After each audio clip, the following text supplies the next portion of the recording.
Muy buenos días, ¿cómo estás? Espero que te encuentres muy bien. Bueno, vamos a hablar de los movimientos. Básicamente, el primer tema que aborda la física clásica es el movimiento. En la física de décimo, básicamente voy a hacer un recuento, un resumen de tu física de décimo, ya sea que la hayas visto completa o de pronto te haya faltado algunos conceptos por estudiar en la física de décimo, pero de todas maneras los voy a abordar hoy como un resumen. Y voy a enviarte un video adicional sobre los movimientos para que hagas un resumen al final. Eh, para mí es muy importante que tengas claro todos los conceptos de la física de décimo para poder abordar la física de 11.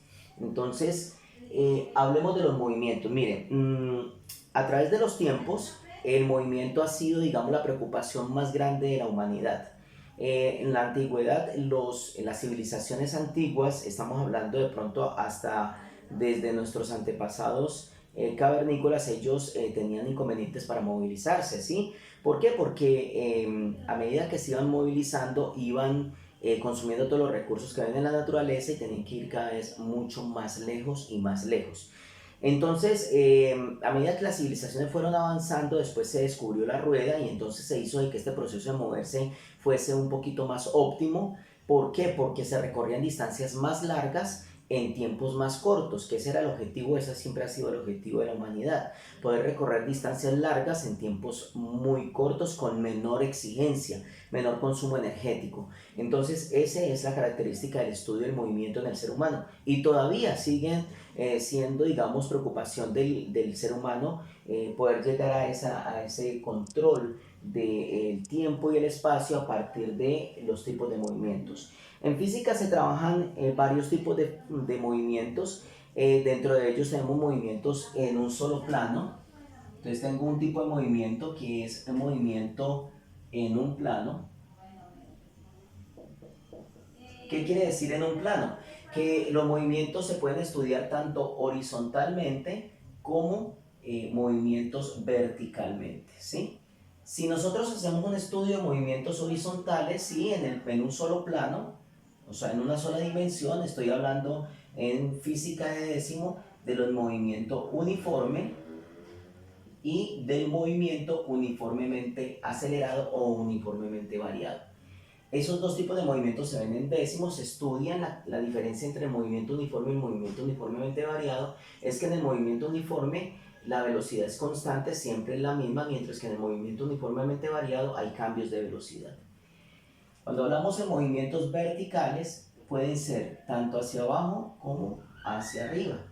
Aquí los movimientos verticales es otro tipo de movimientos. En estos movimientos verticales hay tres tipos de movimientos. Está, por ejemplo, la caída libre, ¿sí? Tenemos el lanzamiento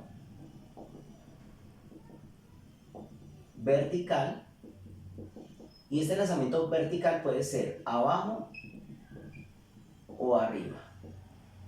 Esto lo abordan entonces en décimo. Entonces el lanzamiento vertical sería tirando hacia abajo o lanzamiento vertical tirando hacia arriba. En la caída libre no se tira, se deja caer. Es una cosa muy diferente. Entonces si yo tengo un objeto, por ejemplo, tengo este y yo lo dejo caer, estoy generando un movimiento vertical de caída libre. Pero si yo cojo el cuerpo y lo lanzo, es un lanzamiento vertical abajo. O si lanzo el cuerpo hacia arriba, es un lanzamiento vertical arriba. Estos tipos de movimientos son movimientos en un solo plano, ya sea un plano horizontal o ya sea un plano vertical. Después vemos movimientos en dos planos, ¿sí? En dos planos, ¿sí? O movimientos en dos dimensiones, se le llama también. En dos planos es que el objeto, mientras está recorriendo distancias horizontales, también está recorriendo distancias verticales. O sea, el mismo movimiento tiene las dos características.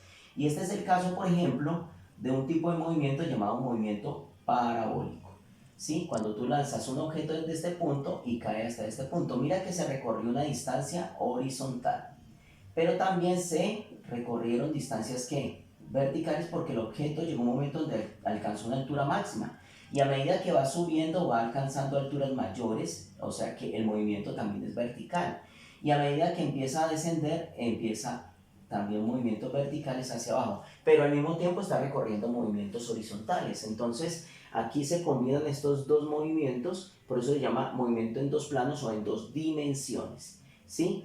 Y están los movimientos en tres dimensiones,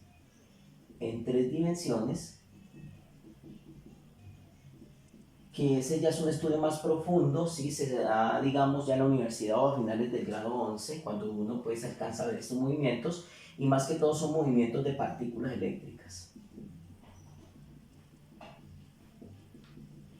Entonces, una partícula eléctrica o electromagnética no se mueve solamente vertical, horizontalmente, ni se mueve en dos dimensiones. Ellos tienen movimientos en tres dimensiones, o sea, ya estamos hablando de un movimiento en los tres planos. Entonces, digamos que es un movimiento ya donde se aborda una cuestión tridimensional. Entonces, una partícula se mueve en todas las dimensiones, no nada más a lo ancho, a lo alto, sino en todas con profundidad también. Entonces, digamos que ya aquí un plano cartesiano aquí es un poco más complejo, ¿sí?